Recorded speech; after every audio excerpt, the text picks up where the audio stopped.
ناظرین السلام علیکم۔ یقین مانیے ابھی تک ذہن پر وہ نشہ برقرار ہے جو کراری ہار آسٹریلیا کے ہاتھوں بھارت کو ملی۔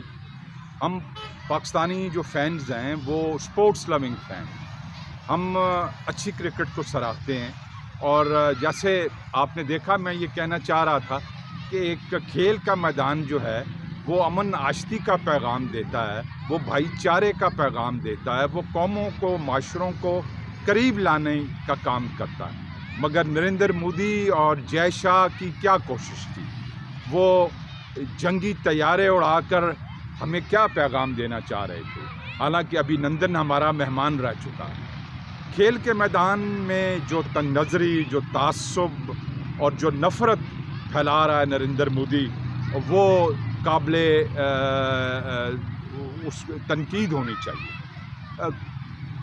کیا کوشش کی گئی بجائے اس کے کہ دوستوں کے ساتھ ہاتھ ملایا جاتا؟ جو پاکستانی شائقین کرکٹ کو ویزے نہیں دیے گئے اور جس طرح ہیوملیٹ کرنے کی کوشش کی گئی، اور ایک پلیٹ فارم سیٹ کیا گیا جس میں بھارت اور ہندو کی عظمت کے گیت سنانے کی کوشش کی گئی، وہ ملیا میٹ ہو کر رہ گیا۔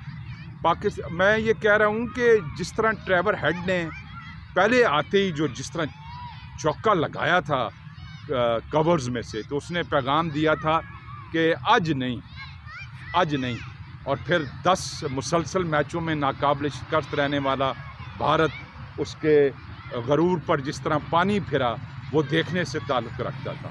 ناظرین، نریندر مودی نے ایک سیکولر ملک کا جس طرح حلیہ بگاڑا ہے، جس طرح اس نے مساجد گرا کر مندر تعمیر کیے ہیں، جس طرح اس نے مسلمان شہروں کے نام ہندو نام، اس سے اس کا تعصب اور اس کی نفرت مسلمانوں کے لیے ظاہر ہوتی ہے، اور یہ موجودہ عہد کا ہٹلر ہے۔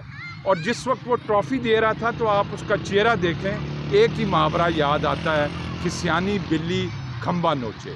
ناظرین، کھیل کا میدان تو محبت، بھائی چارے کا پیغام دیتا ہے، مگر جس طرح بھارت کی ٹیم کو چاروں شانے چت کیا گیا، وہ دیکھنے سے تعلق رکھتا ہے۔ میں یہ کہتا ہوں کہ ہمیں یہ سبق ملتا ہے کہ انسانی عزم کے سامنے روپیہ اور پیسہ اور وسائل کی ریل پیل کوئی اہمیت نہیں رکھتی۔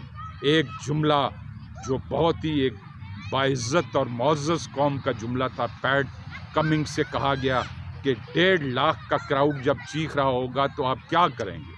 اس نے کہا ہم اس کو اپنی کارکردگی سے خاموش کرائیں گے۔ میں پھر کہتا ہوں، بھارت بہت بڑا ملک ہے، بہت خوبیاں ہیں بھارت کے کرکٹرز میں، مگر بھارت کے اندر ہی اندر ایک ناسور پکڑا ہے، اور وہ ناسور ہے مسلم دشمنی کا ناسور، اور یہ ناسور ایک دن پھٹ کر بھارت کے ٹکڑے ٹکڑے کر دے گا۔ اور سپورٹس کے متعلق ناظرین، یہ کہا جاتا ہے کہ sports do not build character, it reveals it, اور sports serve society by providing vivid example of excellence. ناظرین، جو 3 مرتبہ کا عالمی چیمپئن فٹ بال کا برازیل کا کھلاڑی جو تھا پہلے، اس سے پوچھا گیا تھا کہ آپ ڈربل تو بال رائٹ فٹ سے کرتے ہیں مگر گول لیفٹ فٹ سے کرتے ہیں۔ اس کا جواب تھا کہ میں سینٹوس کلب کے باہر لوگوں کے جوتے پالش کیا کرتا تھا اور بڑا فٹ بالر بننے کے خواب دیکھتا تھا، تو کچرے کے ڈھیر سے مجھے ایک ہی جوتا ملا، وہ لیفٹ فٹ کا تھا، اس لیے میں نے اسی سے ڈیڈلی جو ہے کک لگانا سیکھا ہے۔ اللہ آپ کا حامی و ناصر ہو۔ اللہ حافظ۔